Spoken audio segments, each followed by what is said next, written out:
और दिल्ली से एक बड़ी खबर आपको देते हैं। बुलडोजर कार्रवाई पर सुप्रीम कोर्ट में सुनवाई आज हुई है। कानून के हिसाब से हो सुनवाई, ये सुप्रीम कोर्ट की तरफ से कहा है कि जो पूरी कार्रवाई है वो कानून सम्मत होनी चाहिए। हम नोटिस जारी करेंगे, आप जवाब दाखिल करें। सुप्रीम कोर्ट की तरफ से ये कहा है और 3 दिनों के भीतर जवाब की मांग सुप्रीम कोर्ट ने की है। इस वक्त की ये बड़ी खबर, जहां यूपी सरकार से 3 दिनों के भीतर जवाब दाखिल करने को कहा गया है। साथ ही सुप्रीम कोर्ट ने कहा है कि सुनिश्चित करें कि इस दौरान कुछ भी अनहोनी ना हो। इस वक्त की ये बड़ी खबर, जमीयत उलेमाए हिंद की तरफ से सुप्रीम कोर्ट में ये याचिका डाली गई थी, जिस पर सुप्रीम कोर्ट ने सुनवाई करते हुए ये बड़ी बातें कही हैं। बुलडोजर कार्रवाई पर सुप्रीम कोर्ट ने कहा है कि कानून के हिसाब से कार्रवाई हो। इस वक्त की ये बड़ी खबर, साथ ही कोर्ट की तरफ से 3 दिन का समय दिया गया है यूपी सरकार को इस मामले में जवाब दाखिल करने के लिए। सुप्रीम कोर्ट ने कहा कि हम नोटिस जारी करेंगे, आप जवाब दाखिल करें, सुनिश्चित करें कि इस दौरान कुछ भी अनहोनी ना हो। तो ये तमाम बड़ी बातें सुप्रीम कोर्ट की तरफ से इस मामले में कही गई हैं। 3 दिन में जवाब की मांग की गई है यूपी से, जहां उत्तर प्रदेश सरकार को इस पर पक्ष रखना होगा।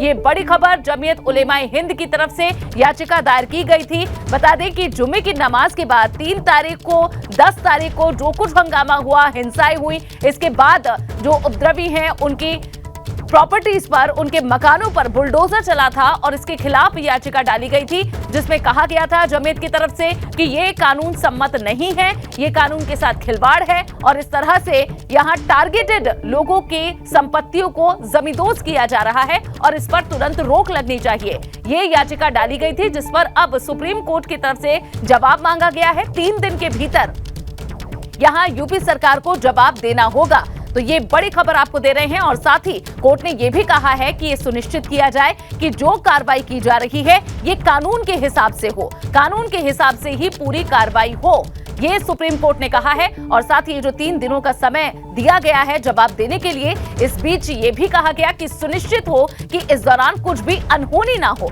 तो सुप्रीम कोर्ट की तरफ से ये बड़ी टिप्पणियां की गई हैं, कानून सम्मत कार्रवाई होनी चाहिए, ये सुप्रीम कोर्ट ने सुनिश्चित करने को कहा है और साथ ही 3 दिनों के भीतर जवाब भी मांगा गया है। तो ये बड़ी जानकारी आपको दे रहे हैं। सुप्रीम कोर्ट की आज की सुनवाई पर सभी की नजरें थी कि सुप्रीम कोर्ट, ये जो बुलडोजर से कार्रवाई हो रही है, हिंसाग्रस्त क्षेत्रों में जो उपद्रवियों के नाम सामने आए थे, उनके घरों पर बुलडोजर चले थे, उस पर यहां याचिका जमीयत की तरफ से डाली गई थी, जिसमें कहा गया था कि ये कानून सम्मत नहीं है, ये कानून के साथ खिलवाड़ है और इस पर अब सुप्रीम कोर्ट ने सुनवाई करते हुए 3 दिनों का समय दिया है। यूपी सरकार अब इस पर अपना जवाब दाखिल करेगी। सुप्रीम कोर्ट ने कहा कि हम नोटिस जारी करेंगे, आप जवाब दाखिल कीजिए। साथ ही कोर्ट ने एक महत्वपूर्ण बात कही, उन्होंने कहा कि कानून के हिसाब से पूरी कार्रवाई हो। अब सवाल ये है कि जो प्रक्रिया इस्तेमाल में लाई गई है, जो उत्तर प्रदेश में हुआ, क्या वो कानून सम्मत है? इसी पर ही सवाल उठाया गया था और इसी बाबत याचिका जमीयत उलेमाए हिंद की तरफ से सुप्रीम कोर्ट में डाली गई थी। उनका आरोप था कि एक समुदाय विशेष पर ही यहां टारगेट कर उनके जमीनों को और उनके मकानों पर कार्रवाई की जा रही है, बुलडोजर उस पर चलाए जा रहे हैं और इसी पर अब सुप्रीम कोर्ट की तरफ से कहा गया है कि कानून के हिसाब से ही कार्रवाई होनी चाहिए। और साथ ही सुप्रीम कोर्ट ने 3 दिन के भीतर यूपी सरकार को जवाब देने के लिए कहा है। तो इस वक्त की ये बड़ी खबर आपको बता रहे हैं, वो तस्वीर भी आपको दिखा रहे हैं जब बुलडोजर पर, जो बुलडोजर के जरिए कार्रवाई उत्तर प्रदेश में की गई अलग अलग क्षेत्रों में, उस पर सुनवाई के लिए याचिका दायर की गई थी, जिस पर अब सुप्रीम कोर्ट ने बड़ी बातें कही हैं। पहले तो कार्रवाई जो है वो कानून सम्मत होनी चाहिए, कानून के हिसाब से, उसके नियमों के दायरे में रहकर ही इस तरह की कार्रवाई होनी चाहिए। अगर कोई अवैध कब्जा है, अतिक्रमण है, तो उस पर पूरी छूट है नगर निगम को अपनी कार्रवाई करने की। लेकिन आरोप लगाए गए थे इस याचिका के माध्यम से कि यहाँ सिर्फ मुसलमानों को टारगेट कर उनके मकानों को ध्वस्त किया जा रहा है, उनकी प्रॉपर्टीज को गिराया जा रहा है, जिस पर सुप्रीम कोर्ट ने कहा है कि सुनिश्चित किया जाए कि इस दौरान न तो कोई अनहोनी हो और साथ ही ये भी कहा गया कि कानून के हिसाब से ही कार्रवाई होनी चाहिए।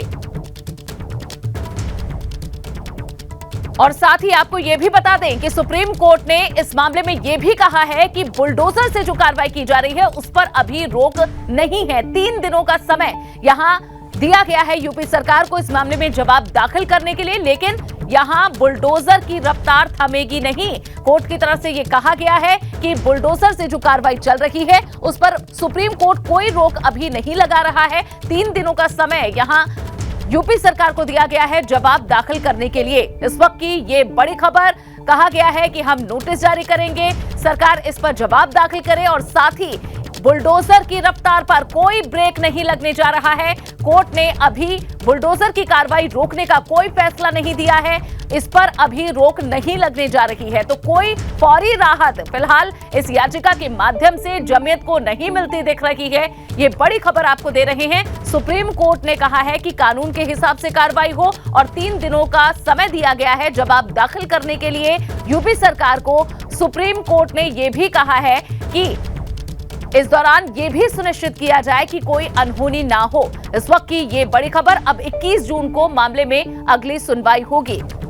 ये बड़ा अपडेट आपको दे रहे हैं। बुलडोजर कार्रवाई पर सुप्रीम कोर्ट में आज सुनवाई हुई है। यहां यूपी सरकार को समय दिया गया है अपना पक्ष रखने के लिए, जवाब देने के लिए। और अविनाश तिवारी हमारे संवाददाता और इस पर ज्यादा जानकारी देंगे। अविनाश, विस्तार से बताएं क्या कोर्ट में आज हुआ है, क्या सुप्रीम कोर्ट की तरफ से कहा गया है? देखिए, अगर बात करें जिस तरीके से ये पूरी कार्रवाई चल रही है उसके खिलाफ जमीयत ने सुप्रीम कोर्ट में अपनी याचिका लगाई थी और साफ तौर पे मांग की थी कि उत्तर प्रदेश सरकार ये जो कार्रवाई है वो न्याय सम्मत नहीं कर रही है। जिसके खिलाफ अगर बात करें तो उसमें उत्तर प्रदेश का जो अर्बन डेवलपमेंट एक्ट है उसको भी पढ़ा था। 1973 का ये एक्ट है जिसमें साफ तौर पर जमीयत की तरफ से ये कहा गया था कि कोई भी मकान अगर गिराया जाता है तो 15 दिन के लिए नोटिस दी जाती है और उस नोटिस का जवाब देने के लिए 30 दिन का वक्त चाहिए होता है। इसी बात को लेकर के दलीलें रखी गई थी। उत्तर प्रदेश सरकार ने अपनी ओर से 2 वरिष्ठ वकील उतारे। अगर खासतौर से बात करें तो सॉलिसिटर जनरल तुषार मेहता ने उत्तर प्रदेश सरकार का पक्ष रखा। इसके अलावा देश के जाने माने वकील हरीश साल्वे ने भी उत्तर प्रदेश सरकार का पक्ष रखा। हरीश साल्वे ने साफ तौर पर सुप्रीम कोर्ट को बताया कि जो प्रयागराज में डिमोलिशन हुआ है, प्रयागराज में बुलडोजर चला है, इसके लिए 10 मई को ही बाकायदा नोटिस जारी किया गया था और 25 मई तक जवाब का इंतजार किया गया था। उसके बाद उसकी कार्यवाही की गई है। इसके अलावा कानपुर में भी जो बुलडोजर चला इसको लेकर के उत्तर प्रदेश सरकार ने अपना पक्ष रखा कि वहां पे भी कार्यवाही पूरी कानूनी सम्मत प्रक्रिया के तहत ही की गई है और इसके साथ साथ और भी अन्य मामलों का जिक्र किया गया। लेकिन सुप्रीम कोर्ट ने जिस तरीके से टिप्पणी की, खासतौर से अगर बात करें तो सुप्रीम कोर्ट ने यह कहा कि कई जगह देखने को ये मिला है कि कार्यवाही एकतरफा हो रही है। लेकिन इसके बाद अगर बात करें तो हरीश साल्वे ने साफ तौर पे कहा है कि उत्तर प्रदेश सरकार को हलफनामा दाखिल करने के लिए वक्त दिया जाए जिससे कि वो बता सके कब कहां कार्यवाही हुई और किस तरीके से उसमें कानून की तमाम सारी प्रक्रियाओं का पालन किया गया। इस पर भी सुप्रीम कोर्ट ने कहा कि उसके लिए वो तैयार है। लेकिन सुप्रीम कोर्ट की जो टिप्पणी रही है वो सबसे महत्वपूर्ण रही है। उत्तर प्रदेश सरकार की जो तोड़फोड़ की कानूनी कार्यवाही चल रही है उस पर सुप्रीम कोर्ट ने साफ तौर पर कहा कि राज्य को ये सुनिश्चित करना चाहिए कि राज्य की सुरक्षा हो। लेकिन ऐसी भी रिपोर्ट आ रही कि ये बदले की कार्यवाही है। तो ये सबसे बड़ी टिप्पणी थी सुप्रीम कोर्ट की ओर से उत्तर प्रदेश सरकार के लिए कि ये जो रिपोर्ट आ रही है बदले की कार्रवाई है। और ये भी हो सकता है, सुप्रीम कोर्ट ने साथ ही ये भी जोड़ा, सुप्रीम कोर्ट ने साफ तौर पर ये कहा कि ये भी हो सकता है कि ये सही भी हो और गलत भी हो। तो सुप्रीम कोर्ट ने कहीं ना कहीं इस पर संशय भी व्यक्त किया और इसके साथ साथ ये भी कहा कि जो भी विध्वंस हो रहे हैं कम से कम वो कानूनी प्रक्रिया के तहत हो, कानूनी सम्मत हो। अपनी ओर से ये टिप्पणी साफ तौर पर सुप्रीम कोर्ट ने की। और इसके अलावा अगर बात करें तो उत्तर प्रदेश सरकार को अब 3 दिन के अंदर जवाब देने के लिए भी कोर्ट ने कहा है कि 3 दिन के अंदर बाकायदा वो हलफनामा दाखिल करके इस पूरे मामले पर जवाब दे और इस पूरे मामले पर जवाब देने के साथ साथ बताएं कि किस तरीके से जो अब तक तोड़फोड़ की गई, कार्यवाही की गई, उस पर किस तरीके से तमाम चीजें रही। इसके बाद साथ साथ सुप्रीम कोर्ट ने ये भी कहा है कि जो बुलडोजर की कार्यवाही है उस पर भी जवाब दाखिल करिए। लेकिन जो अभी बुलडोजर चलने की प्रक्रिया चल रही है इस पर किसी तरीके से रोक नहीं लगाया सुप्रीम कोर्ट ने।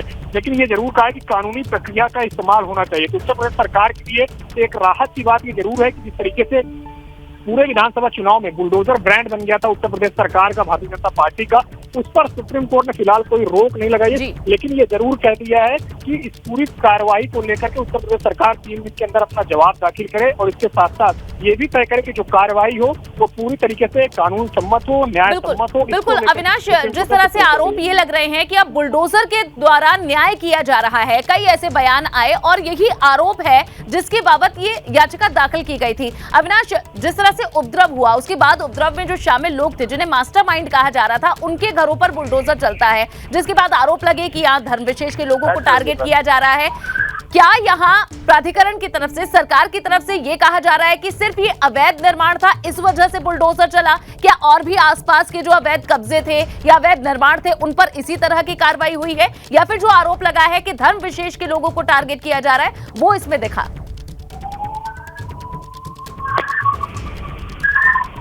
जी अविनाश। जी देखिए, अगर बात करें जहां तक कार्रवाई की बात करें तो जिस तरीके से इस पूरी कार्रवाई की बात अगर की जाए तो वह अवैध कार्रवाई जमीयत उलेमा हिंद ये कह रही थी कि बुलडोजर की जो कार्रवाई है वो पूरी तरीके से अवैध है। जो बुलडोजर की कार्रवाई चल रही है वो पूरी तरीके से वैध नहीं है। लेकिन अगर बात करें तो सुप्रीम कोर्ट में यह साफ तौर पर उत्तर प्रदेश सरकार की ओर से जो वकील हरीश साल्वे और इसके साथ साथ अगर बात करें तो सॉलिसिटर जनरल तुषार मेहता ने उत्तर प्रदेश सरकार का पक्ष रखा। उन्होंने साफ तौर पे कहा कि कार्यवाही पूरी तरीके से वैध चल रही है। कार्यवाही में अगर बात करें तो तमाम सारे लोगों को नोटिस दी जा रही है पहले से, और नोटिस देने के बाद ही तमाम तरीके की कार्यवाही चल रही है। लेकिन जिस तरीके से उत्तर प्रदेश अर्बन डेवलपमेंट का जो एक्ट है 1973 का, उसको सुप्रीम कोर्ट के समक्ष रखा गया, और सुप्रीम कोर्ट के समक्ष रखते हुए ये जरूर कहा गया कि उसमें जब किसी का भी इस तरीके से अवैध जो मकान है उसको जब गिराया जाता है तो 15 दिन का नोटिस दिया जाता है कि 15 दिन में आप अपना मकान खाली कर लीजिए, अपना जो है अपना या तो जवाब दाखिल कर लीजिए। उसके बाद उसको 30 दिन का वक्त दिया जाता है कि वो अपनी अपील दायर कर सकता है। यानी अगर उसका मकान अवैध है या उसका मकान पूरी तरीके से वैध नहीं है तो वो अपनी अपील कोर्ट में या फिर जो तमाम सारे समक्ष अधिकारी है उनके समक्ष दायर कर सकता है। और जमीयत उलेमा हिंद के वकील ने इसी बात का जिक्र किया कि अब तक जितनी भी कार्यवाही हुई उनमें नोटिस किसी को भी समय पर नहीं दिया गया, और जो कार्रवाई की गई वो त्वरित की गई, यानी कि तुरंत किया गया। और यही कारण है कि तमाम सारी जो कार्रवाई है वो एक पक्षीय नजर आ रही है। जिसके बाद अगर बात करें तो साफ तौर पे यहाँ पे सुप्रीम कोर्ट ने भी कहीं ना कहीं ये टिप्पणी की है कि उत्तर प्रदेश की जो कार्यवाही है उत्तर प्रदेश सरकार की वो कहीं ना कहीं एक तरफा नजर आ रही है। ऐसी भी रिपोर्ट आती है कि कार्यवाही एक तरफा है। लेकिन सुप्रीम कोर्ट ने साफ तौर पर यह भी कहा कि हो सकता है ये कार्यवाही सही भी हो सकता है ये कार्यवाही गलत भी हो। उत्तर प्रदेश सरकार को न तो पूरी तरीके से क्लीन चिट दिया है, न तो उत्तर प्रदेश सरकार की पूरी तरीके से कार्यवाही को जायज ठहराया है। साफ तौर पर कार्रवाई सही भी हो सकती है, इसमें ये हम समझ सकते हैं कि किसी को भी निराश नहीं किया गया है और दोनों की बातों को सही तरीके से समझ यहां कोर्ट रखी है, जो दोनों की तरफ से आरोप है या फिर शंकाएं हैं। और आगे जैसे जैसे सुनवाई आगे बढ़ेगी तो ये मामला और भी ज्यादा खुलेगा और भी ज्यादा स्पष्टीकरण आएगा, जो आगे भविष्य में भी इस तरह की जो कार्रवाई है उसे एक दिशा दे सकता है। देखिए बिल्कुल, अगर बात करें तो 3 दिनों के अंदर उत्तर प्रदेश सरकार को जवाब दाखिल करना है। आज चूंकि गुरुवार है, अगर बात करें तो अब मामले की सुनवाई सोमवार को हो सकती है, और जब 3 दिनों के बाद विस्तृत जवाब उत्तर प्रदेश सरकार अपना दाखिल करेगी तब जाहिर तौर से बात है कि और भी ज़्यादा दलीलें रखी जाएगी। उत्तर प्रदेश सरकार की जो तमाम सारी कार्यवाही रही है इसको लेकर के तब जमीयत प्रश्न उठाएगी, क्योंकि उत्तर प्रदेश सरकार अपनी ओर से जो तमाम सारे ध्वस्त किए गए हैं मकान या तमाम सारे जो इलाकों में जो तमाम सारे जो चीज़ें ध्वस्त की गई हैं उसको लेकर के अपनी हलफनामा जब दाखिल करेगी तो इसमें हो सकता है कि जिन लोगों का मकान ध्वस्त किया गया हो वो भी अब कोर्ट आ जाएं, क्योंकि सुप्रीम कोर्ट में खास तौर पे इस बात का जिक्र जमीयत उलेमा हिंद ने किया है कि जिन लोगों का मकान ध्वस्त किया गया है उनका भी पक्ष यहाँ पे लिया जाना चाहिए। तो जाहिर तौर से बात है कि जो तमाम सारे लोगों का मकान ध्वस्त हुआ है वो उत्तर प्रदेश सरकार के हलफनामा के दाखिल होने के बाद वो अपना जवाब रख सकते हैं, और जो नोटिस उनको मिली है उस चीज़ का भी जिक्र किया जा सकता है, क्योंकि जिस तरीके से जमीयत ने कहा है कि नोटिस त्वरित दी जाती है और फिर उसके बाद मकान ढहा दिया जाता है। तो जब उत्तर प्रदेश सरकार अपना जवाब रखेगी कि नहीं उनको पूरे तय समय के अनुसार ही नोटिस देने के बाद मकान ढहाया जा रहा है, तो जाहिर तौर से बात है कि लोग अपनी बातों को भी वहां पे रखेंगे कि उनको नोटिस कब दी गई और उनका मकान कब ढहाया गया। तो इन बातों को लेकर के दलील अब सुप्रीम कोर्ट में रखी जाएगी उत्तर प्रदेश सरकार के हलफनामा दाखिल करने के बाद। तब हो सकता है कि सुप्रीम कोर्ट अपनी ओर से कोई दिशा निर्देश दे। हालांकि आज किसी भी तरीके से सुप्रीम कोर्ट ने कोई दिशा निर्देश नहीं दिया, सिर्फ उत्तर प्रदेश सरकार के ऊपर टिप्पणी की है कि जो भी कार्यवाही हो वो न्याय सम्मत हो, कानून की प्रक्रिया का पूरा पालन करते हुए हो। और इसके साथ साथ ये भी कहा है साफ तौर पे कि जिस तरीके से ये कार्रवाई हो रही है वो कहीं ना कहीं रिपोर्ट से एक पक्षीय नजर आ रही है। सुप्रीम कोर्ट की टिप्पणी काफी बड़ी होती है किसी भी सरकार के लिए, किसी भी सिस्टम के लिए। तो सुप्रीम कोर्ट ने आज ये बड़ी टिप्पणी अपनी ओर से कर दी है। हालांकि बुलडोजर की जो तमाम सारी कार्यवाही उत्तर प्रदेश सरकार कर रही है इस पर किसी तरीके से रोक नहीं लगाया है, लेकिन ये जरूर कहा है कि कानून सम्मत होना चाहिए। अब जब उत्तर प्रदेश सरकार अपना हलफनामा 3 दिनों के अंदर दाखिल करेगी कि उत्तर प्रदेश में कब कब कौन कौन सी तारीख में उसने किन किन लोगों के मकान का ध्वस्तीकरण किया या किन किन लोगों की संपत्ति का ध्वस्तीकरण किया है और क्या कारण रहे हैं, इन तमाम सारी चीजों को लेकर के उत्तर प्रदेश सरकार अब कंप्लीट हलफनामा अपना सुप्रीम कोर्ट में देगी, जिसमें यह भी बताया जाएगा कि किस तारीख को उनको नोटिस दी गई थी और किस तारीख को मकान ढहाया गया। तो इन तमाम सारी बातों का जिक्र होगा हलफनामा में।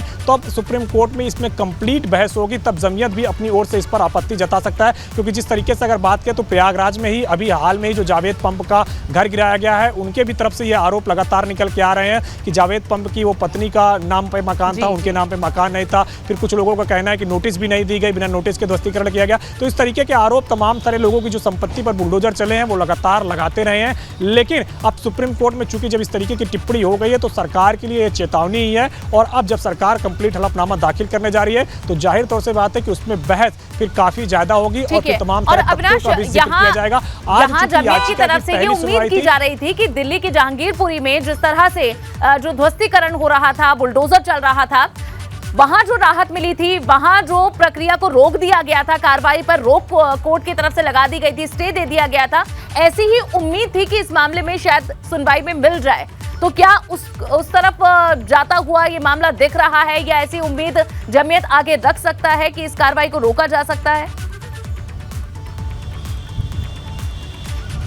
देखिए, जमीयत ने आज ही पूरी कोशिश की थी कि इस पूरी कार्यवाही पर फिलहाल जब तक पूरी तरीके से सुप्रीम कोर्ट में सुनवाई नहीं होती है इस पर रोक लगा दिया जाए। लेकिन जमीयत के वकील ने जिस तरीके से तमाम तथ्यों का जिक्र किया, उसके बाद अगर बात करें तो उत्तर प्रदेश सरकार की ओर से वरिष्ठ वकील हरीश साल्वे जिस तरीके से पेश हुए, उन्होंने जिस तरीके से सुप्रीम कोर्ट के संज्ञान में ये बात डाली कि जो उत्तर प्रदेश का अर्बन डेवलपमेंट रेगुलेशन एक्ट 1973 का है उसके तहत ही कार्रवाई की जा रही है। क्योंकि जिस तरीके से उन्होंने जिक्र किया कि प्रयागराज में 10 मई को वहाँ पे नोटिस दे दिया गया था, 25 मई तक जवाब का इंतजार किया गया, जब तमाम सारी प्रक्रियाएं पूरी हुई तभी घर को डिमोलिशन हुआ। तो उत्तर प्रदेश सरकार की ओर से आज सुप्रीम कोर्ट के संज्ञान में यह बात दी गई है कि तमाम सारी जो प्रक्रियाएं चल रही है वो कानूनी प्रक्रिया के आधार पर हो रही है, जो नियम है उसके आधार पर हो रही है। शायद यही कारण है कि सुप्रीम कोर्ट ने किसी भी तरीके से रोक नहीं लगाई, केवल टिप्पणियां की है। क्योंकि टिप्पणी हमेशा सुप्रीम कोर्ट की इस वजह से भी होती है कि कई दफे ऐसी रिपोर्ट्स आती है, तथ्य निकलकर सामने नहीं आते सुप्रीम कोर्ट के सामने, तो सुप्रीम कोर्ट अपनी जिज्ञासावश ये तमाम सारे प्रश्न पूछता है। तो सुप्रीम कोर्ट ने कहीं ना कहीं ये टिप्पणी उत्तर प्रदेश सरकार के ऊपर की है, और हरीश साल्वे ने भी सुप्रीम कोर्ट से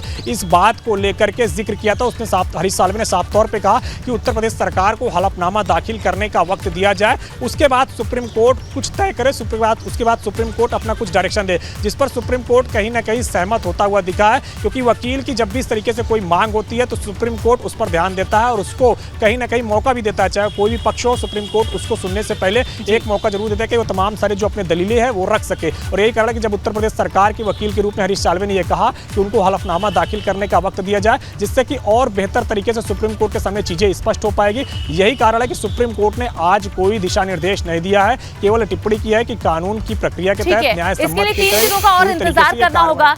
अविनाश, ये भी बताएं कि आज के समय में, इस समय जिस तरीके से उत्तर प्रदेश में ये जो बुलडोजर दौड़ रहा है, इस याचिका की क्या इंपॉर्टेंस है, क्या इसकी महत्वता है?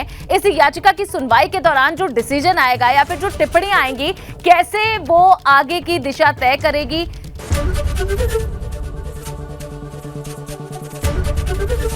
एबीपी गंगा, खबर आपकी, जुबान आपकी।